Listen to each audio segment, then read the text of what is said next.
कुछ ऐसे बच्चे भी हैं मेरे जो मुझसे तभी प्यार करते हैं, तभी लगाव रखते हैं जब वो बहुत मुसीबत में होते हैं। अन्यथा मैं उनके जीवन में नहीं रहता, उनके मन में नहीं रहता, उनमें होता ही नहीं हूँ। ऐसे भी बच्चे हैं मेरे, लेकिन उनका भी बराबर ध्यान रखता हूँ मैं। तुम्हें लगता है कि वैसे बच्चों को मैंने क्यों स्वीकार करा है, तो तुम सुनो। मेरे वो बच्चे ना मुझ पर, मेरे नाम जाप पर या मेरे पाठ पर तनिक भी विश्वास नहीं करते। उन्हें साईं नाम पर भी विश्वास नहीं है, लेकिन उन्हें अपने कर्म पर विश्वास है। वो कर्म प्रधान है। और बताओ, जो कर रहा है, जो किसी ना किसी तरीके से मेरी ही तपस्या कर रहा है, और जो कर्म कर रहा है वो अति कठिन तपस्या कर रहा है, उसका दिल मैं कैसे तोड़ दूं? इसलिए मैं हमेशा सहायता प्रदान करता हूँ।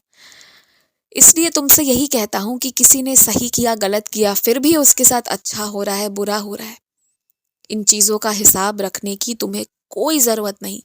केवल किसी को मुसीबत में देखो तो उससे या तो सही रास्ता बता दो, या जितना बन सके उतनी मदद पहुंचा दो। बस यही करना है तुम्हें। आने वाले निकट भविष्य में जब तुम माँ गंगा के दर्शन को जाओगे, तो इस बार ना उसे सिर्फ पानी मत समझना, उसे माँ का पूरा आंचल समझना, और वही समझकर सच्चे मन से नमस्कार करना, उसके बाद ही प्रवेश करना। तुम मेरे दर्शन हर चीज में अब करो। जो माँ गंगा के निकट ले जाने वाली सीढ़ियां हैं ना, उनमें भी करो। ये मानो कि वो माँ के आंचल के कोने हैं जो तुम्हें माँ के आंचल तक पहुंचा रहे हैं। हर चीज में मेरे दर्शन करो। मैं तुम्हें जिस धारा में बहाना चाह रहा हूं ना, उस धारा में बहो। बहुत खुश रहोगे तुम, निश्चिंत हो जाओगे तुम। और जब तुम्हें कुछ चाहिए ही नहीं होगा ना, तो सब कुछ तुम्हारा हो जाएगा। उस धारा पर आओ तुम, मेरा हाथ पकड़ो और आओ। मैं आज आऊंगा तुमसे मिलने। डरना बिल्कुल भी मत, क्योंकि मैं ही आऊंगा, कोई दूसरा नहीं आएगा। और जो मैं कहूं वो मानना तुम। और हाँ, ये बात बिल्कुल सही है कि सबसे तुम्हारा मन नहीं मिल सकता,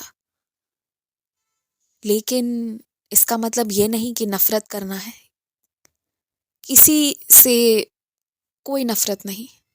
सब में ईश्वर है। किसी के भीतर है, किसी ने छुपा दिया है, उन्हें खुद भी नहीं पता। बस यही बात है। तुम ईश्वर का कभी अनादर नहीं कर सकते, इसलिए सबसे प्रेम करो, सबसे प्रेम सा बर्ताव करो। और जैसे मैं तैयार होकर अच्छे से बैठता हूं ना, वैसे ही अच्छे से रहा करो।